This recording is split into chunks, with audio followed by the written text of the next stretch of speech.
Bakit naman napakabagal nito? Paanong di ba bagal? Ang bigat ni Abudo sa hulihan.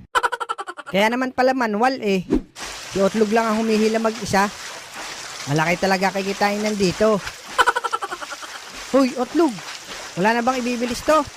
Kung gusto mong bumilis to, tumulong ka sa akin sa paghila. Oo nga, Bogart. Tulungan mo si Otlog. Mas maganda nan, ihulog na lang natin si Abudo para gumaan, Lex. Oh, Abudo, payag ka ba? Huwag na, Lex. May naisip ako. Ito, may nakuha ako sa daan. Tsak, bibilis yan si Otlog lumangoy. Ayan, Otlog, may pating. Sa likuran mo. Bilisan mo.